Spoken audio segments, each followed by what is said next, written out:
Hello, Satnam, and welcome back to Awakening Your Ecstatic Potential Level 3. Today we're on practice number 10, and today's practice is called Integrating Your Polarities and Projections. This is an exercise and a practice that we're going to be doing, which is combining a couple of different things. We're going to be doing some writing, and we're going to be doing some embodiment. So we really get this both mentally and in an embodied way. So let me just talk a little bit more about what this practice is and how it's going to work. So much of life we operate in polarity. We swing back and forth between opposites.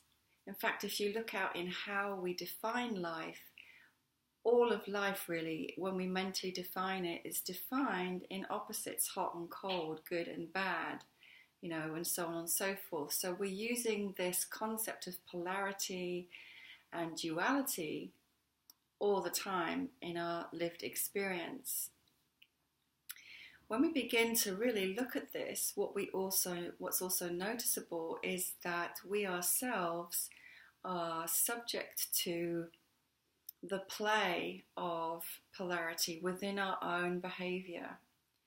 And this can be very, very unconscious, but usually these are emotional states or ways of being that we encountered when we were younger that have then defined us. So just say, for example, I'm going to name one from my own experience.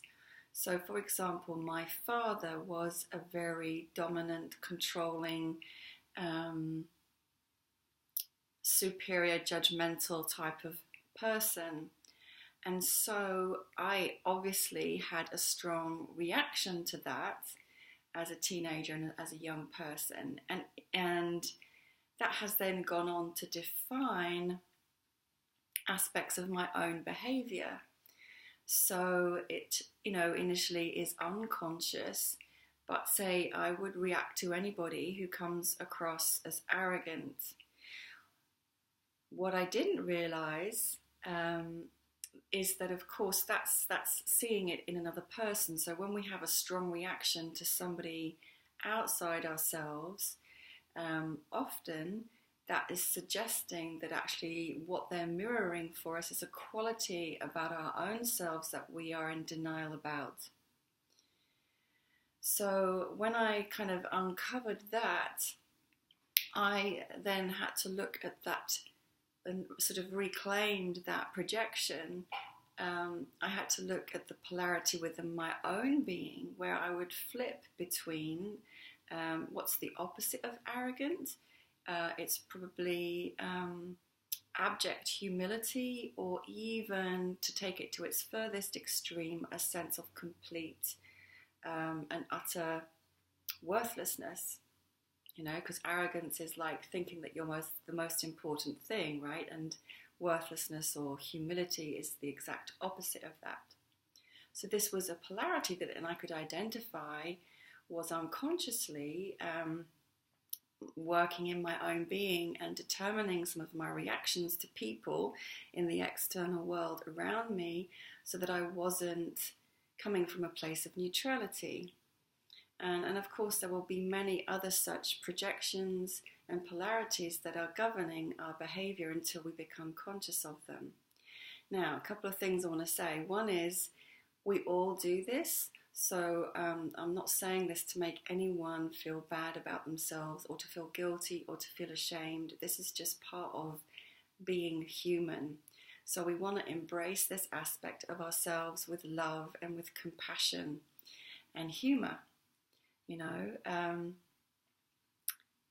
There is so much shame in the world, and as young people often we have been shamed for being who we are. And this practice of tantra and yoga is all about loving ourselves fully and completely and accepting ourselves fully and completely, the light as well as the dark, and recognizing that until we love the shadow aspect, actually, we will never feel complete and whole. So it's not about pushing away, it's not about denying, it's not about judging, it's not about guilt or shame. It's just about recognition and awareness. Because when we bring things into awareness, they can then begin to transform and change quite naturally. Because as soon as something is in the light, it's no longer governing us so unconsciously. The other thing I also want to say is that we have to be careful, because if we are, for example, like me, I'm very empathetic and soft-hearted, as it were, and we can sometimes, particularly if we've had that conditioning of worthlessness as well, take this understanding of projection and polarity and use it against ourselves. So when we have had perhaps a really extreme experience of abuse or neglect as a young person, and then of course as an adult we may have a very strong reaction towards somebody who is seeming to be abusive to us, because often these patterns repeat themselves. That does not necessarily mean that we are also abusive towards others. Okay, this is just an extreme example, but because then we can kind of grab hold of that and think, oh my God, what's wrong with me? Am I this? Am I that? Am I this? Am I that? What that your reactivity might be mirroring for you is that you have an element within you which allows that to happen. So it might not be saying, I am abusive. It might be saying, I am codependent, and recognizing that aspect within your own being, or I'm not holding my boundaries strong enough. Okay. And or it could be that, you might say, well, I'm never judgmental towards other people, but perhaps you are judgmental towards yourself. Perhaps your inner dialogue is reflecting that rather than your outer behavior, because we can turn these things in against ourselves also. So just look for that. But know that this is my own belief, because I think sometimes in the spiritual world, people can really use this one to make others feel less, and to make others feel guilty, and to make others feel responsible for something really bad that might have happened to them. And I want to make really clear that sometimes circumstances do happen which are completely out of our control, which are not of our own making. And nobody deserves to be treated with disrespect or abuse ever, and it is never right. And sometimes these things happen as part of our karma, as part of our soul lesson, and for us to then choose, this is a beautiful quote from Neil Donald Walsh actually, to choose who we want to be in response to any particular behavior or event situation. We can also just see that as, okay, so now this has happened, rather than saying, oh gosh, I've brought this upon myself because somewhere within me there must be this horrible characteristic. We can also take it to say, okay, what and who do I choose to be in response to this now? What kind of person do I want to be? And make it conscious. Okay, so that's enough talking. You're going to need a notebook and pen for the first part of this. The second part of this, we're going to be standing. So what I'm going to invite you to do is to just sit for a moment and come into reflection. Close your eyes. Take some full deep breaths. Be present inside your body.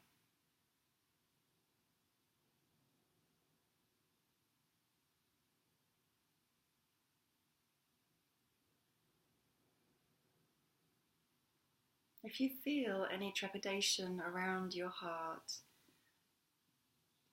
any fear, any resistance, just know that this is a safe and loving space, and we're simply going to be inquiring into how to liberate your energy even more.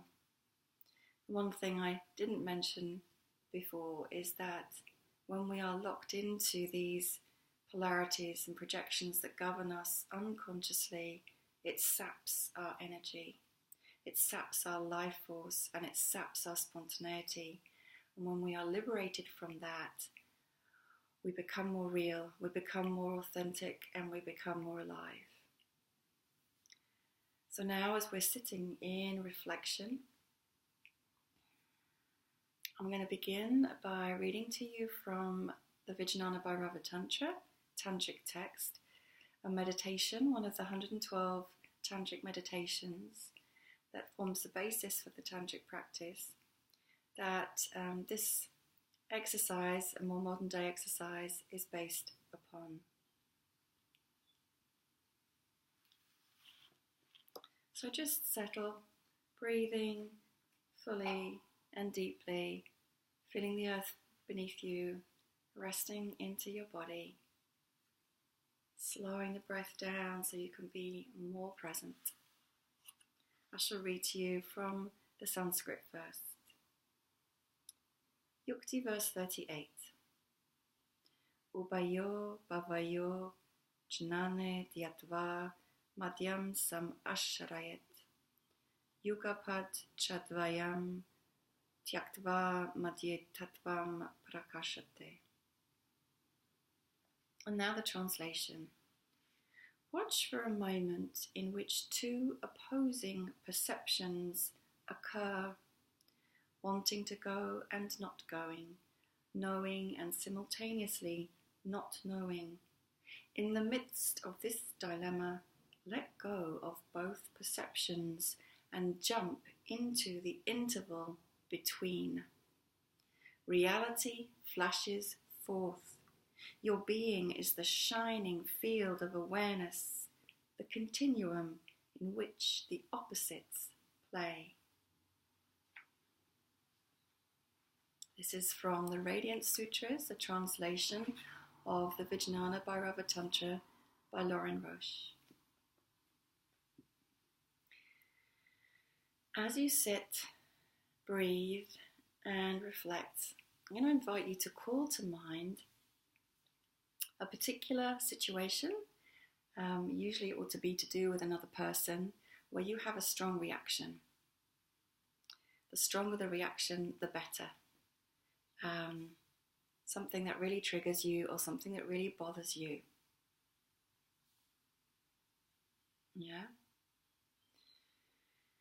Okay, and then when you have that situation, just allow whatever arises first to be the one that you're going to work with now, because you can repeat this exercise many, many times, okay? Let's just go through the process. Now I'd like you to grab a pen and paper and begin to write. Stream of consciousness, no censorship, be completely free in what you write. Everything about the person or the situation, it's better if it is a person that bothers you, why you can't stand them, what they do that you dislike, everything that makes you feel, just go for it, okay? Fully and completely, you have full permission to really unleash all of your strong emotion, all of your judgment, all of your reaction and your reactivity. Put it down on paper. And this is the first part of the exercise.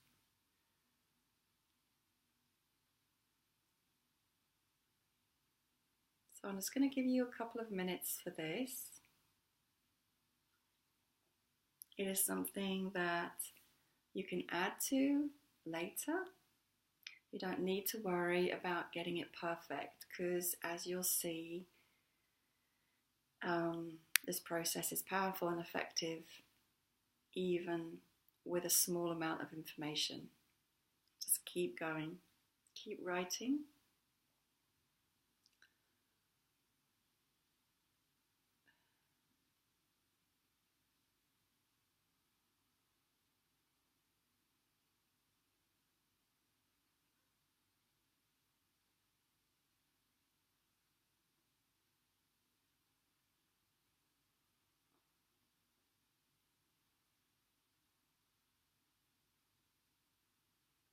Remembering no holding back, no censorship.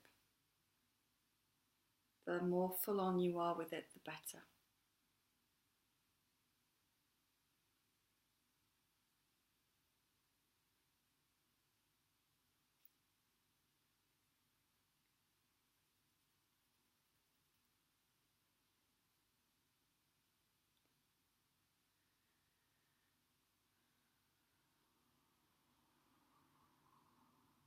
Just a few more seconds. And again, don't worry about getting anything perfect. It will be enough, trust me.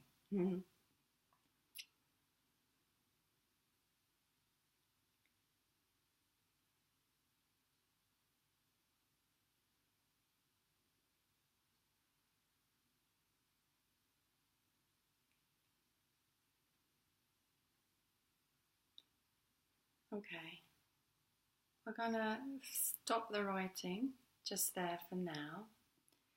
Again, when you come back to this exercise, you can give yourself more time. What I want you to do now is to underline all the words that really shout out at you, that scream out of extreme reactivity. So the strongest adjectives. This makes me feel brr. That person is brr. Whatever it might be. They're so done. It really gets on my nerves because they are so blah. Whatever it is. And again, please don't feel guilty. Please don't feel shame. We all do this. Better to have it out in the open, to be seen, to be witnessed, to be loved, to be embraced, and to be used to empower yourself and free yourself. So underlining some of those key words, again, don't worry about being perfect, don't worry about getting it all right, no need to linger too long. You'll be able to see very easily what are the main ones that crop up. Yeah. And again, we're going to leave that for now. You can come back if you feel there's more to do. This is not about being absolutely thoroughly complete in the listing, because this listing could go on forever. And now I just want you to take those words and write them down. Make a list. And what we'll do, just for the sake of brevity, is we'll just stay with 5 for now. You know, if you've got more, that's fine. You can come back to them later. But just make a list of the first 5 words, or the 5 words that you think are the strongest.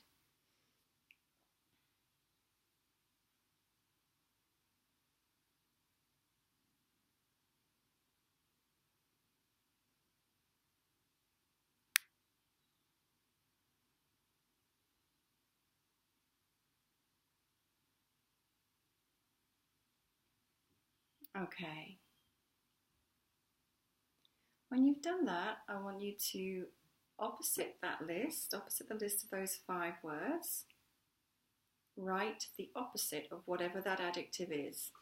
If you haven't phrased it in terms of an adjective, see if you can do that now so that it's easy to come up with an opposite. So angry, happy, sad, happy, I don't know. Let's think of something else. Bossy, meek, just for example.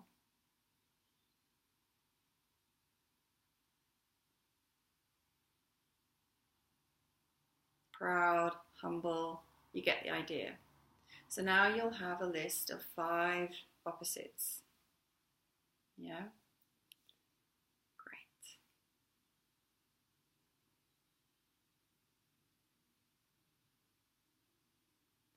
So now we're going to move on again. We're going to look at that list and recognize that although they're qualities that really trigger us and that we react against in the external environment, in people that we interact with, they're actually projections of aspects of our own being. For some people, when this is suggested, there can be an almighty reaction of like, oh my God, of course not. How could I ever be da da da da da da da? And I know that I had that same reaction as well, because they were pretty strong words. I was like, me? Of course not. I couldn't possibly be.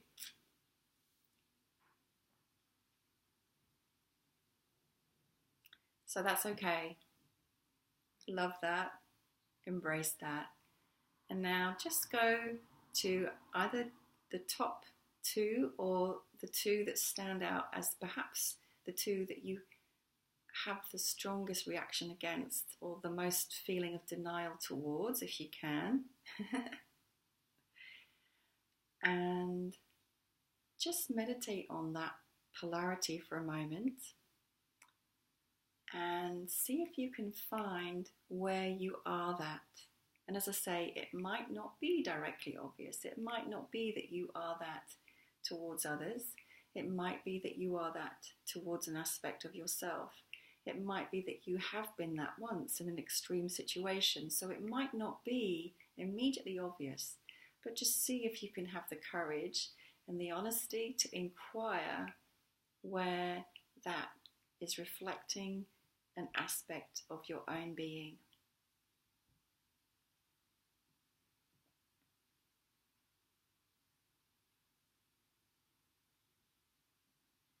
So this is called pulling back the projections.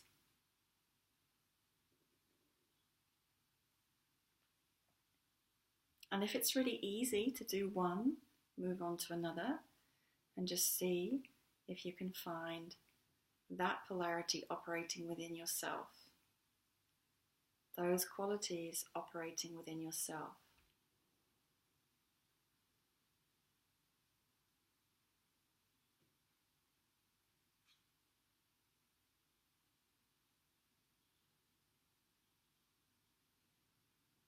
So we're beginning to clean and polish the mirror. It doesn't mean that we eliminate these qualities from our being. It doesn't mean that they go away, but it means they are now in our awareness. We begin to see how we have been governed unconsciously by them. And that's normal, it's human. So again, no shame, no blame, no guilt.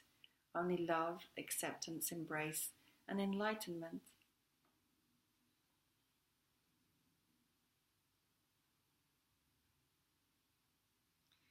We're going to stop with that for now. Again, this is something you can come back to and do for longer. What we want to make sure that we do is some kind of process of acknowledgement. So you might want to say out loud, or if you prefer to write underneath what you've done. I hereby reclaim all of these projections. I claim them as part of my own being. I love them home, and I embrace them into my heart. The heart at the furnace of transformation. I love them home as part of who I am. And I release them now to Mother, Father, God, in the name of my own wholeness and integration.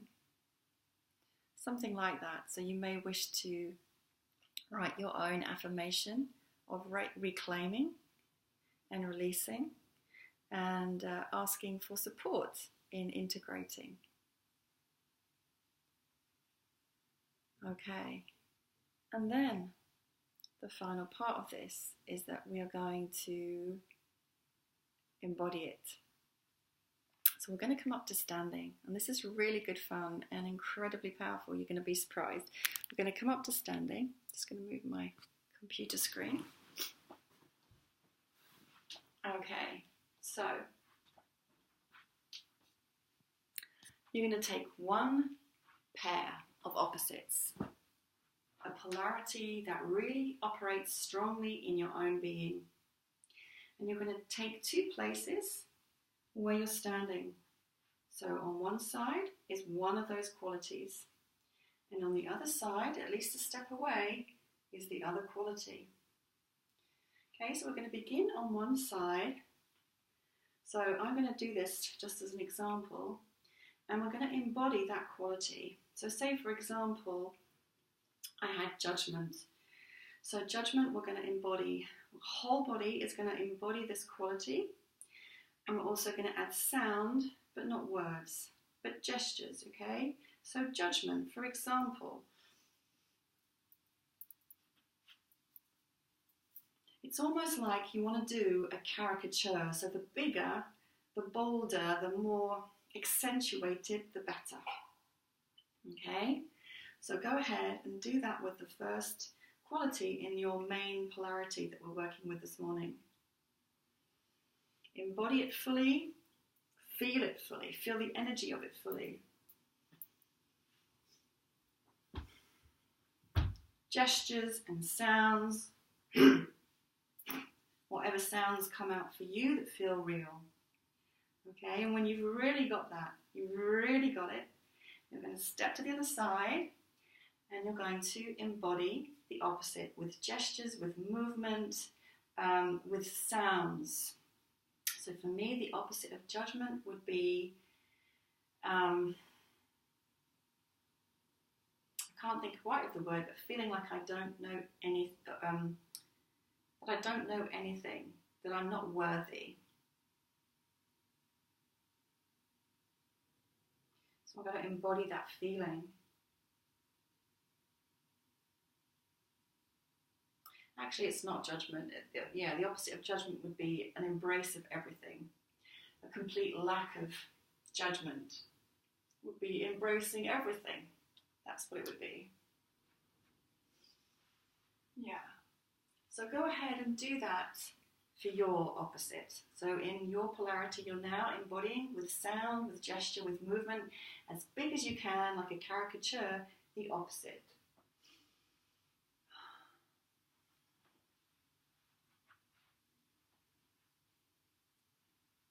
Great. And now you have that fully. Okay? Now what you're going to begin to do is to begin to move from one to the other. Give yourself time in each place to embody, to feel the sounds, the movements, the gestures. Okay, making it full and complete. Really feel the contrast in your body.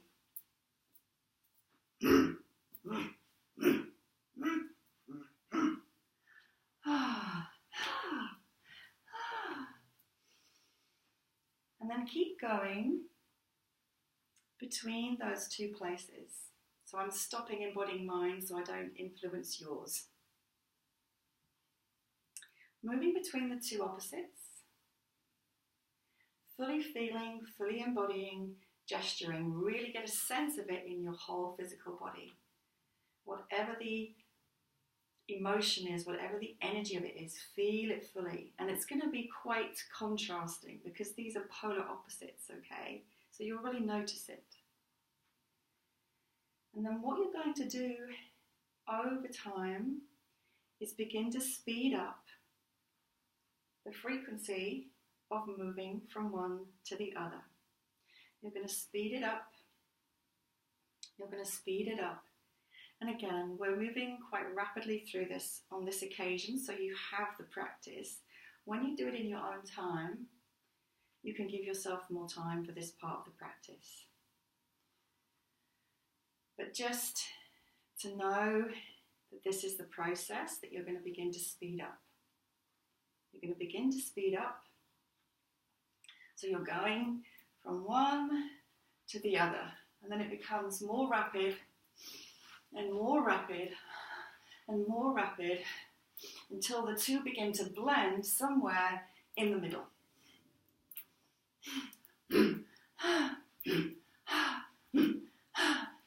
Until there's no time in between and there's a merger that happens between the two polarities in your physical and energy body. Okay? So moving faster and faster and faster until you feel those two energies merging inside your being. When you've got to that place, your process is complete. And then we're going to come sitting just to finish. Okay. So this is a really powerful practice. I don't want to give too much away until you've experienced it for yourself. But just know that this process, without any kind of need for therapizing, for sitting and talking about things at great length, can release an incredible amount of energy, life force energy, Shakti energy, Kundalini energy, and that you can have that experience simply from this embodiment of these two opposites which have been unconsciously governing you probably for years and years and years. It is so enlivening. So that is your practice. Please take your time to go back and go through it again, like part by part. You can also separate out and do the writing on one occasion and then the embodiment on another occasion to really give yourself the time. And know that you can come back to it again and again and again. So thank you so much. And once again, as always, I'm here for your support. If you have any questions, if you have any feedback, I love to hear from you. Well done, and see you tomorrow for practice 11. Much love and Satnam.